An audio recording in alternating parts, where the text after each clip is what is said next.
It's the Odd to Newfoundland.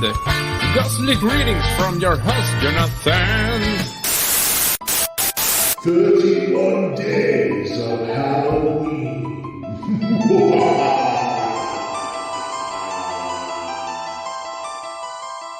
Nothing like a good old-fashioned creepy creature to talk about this Halloween. And, you know, it took a long time for me to find one I haven't really talked about on the show before. Because let's be honest, I've been on the air for 9 years now.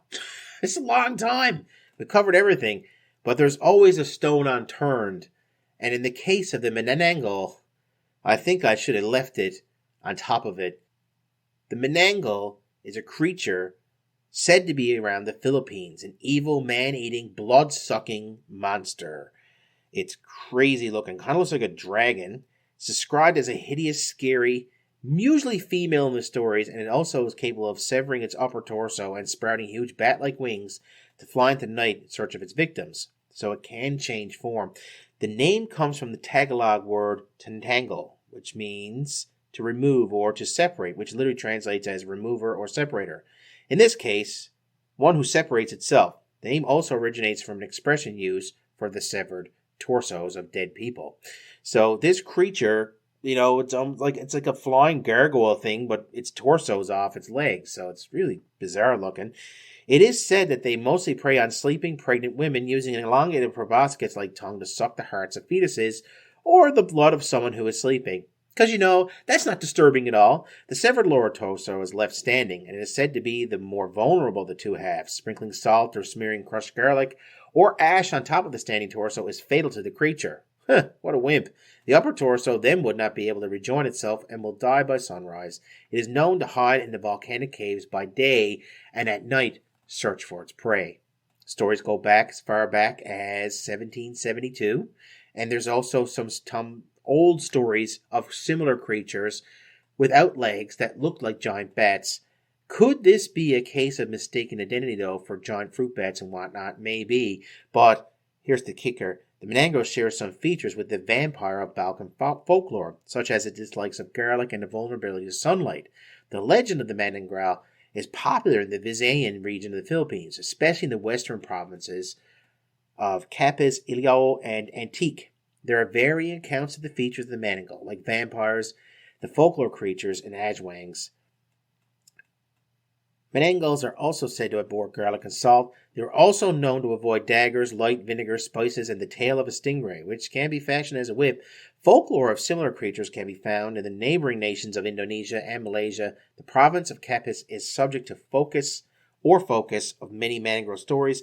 As with the stories of other types of mythical creatures such as ghosts, goblins, ghouls, ashwang sightings are purported here, and certain local folk, are said to believe in their existence despite modernization to this very, very day. I'm going to actually read an experience I found online someone had with these things. And they found this ashwang, or Manananggal is another word for it, is ashwang. And I'm going to read it out to you guys. It's only short, but I think you're going to like it. I had a real experience of seeing this monster. I was a young boy at the time, and our house was a small barrio, or small town, with only few neighbors and surrounded with trees. The wife of our neighbor was pregnant at that time, and their house was a small hut with windows that can't be closed, which simply means you can see the stars in their house during nighttime. It was a very noisy midnight that I could not sleep. Our neighbor dogs keeps howling in the backyard at the time, so I tried to check it out. I slightly opened our window, good enough for my eyes to see everything outside, and I was fascinated because the moon was so bright and there was no dogs in our backyard, so I took a look at the neighbor's house, and there I saw the howling dogs. But when I looked at the window, I saw something dark floating.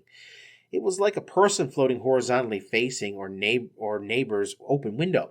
I was very scared because it's hard to describe that dark floating thing when the surroundings were clear. I closed the window and went straight to my bed, covering myself with my pillow, and fell asleep again. On the next day, I talked to my friend about what happened the night before, and I asked him if there was something unusual that happened in their house that night. He said he and his siblings were guarding their mother all the time, and they were aware of a possible attack from the ashwang. He told me he had stopped and stepped on something like a hairy tail, and then he had thrown garlic at it, and it suddenly disappeared, thankfully.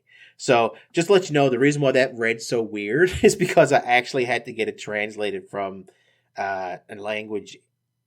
Okay, so this was in Indonesia. This is not in English. I had to translate the story and tell it, but that is so creepy and weird. Definitely deserves to be on this list.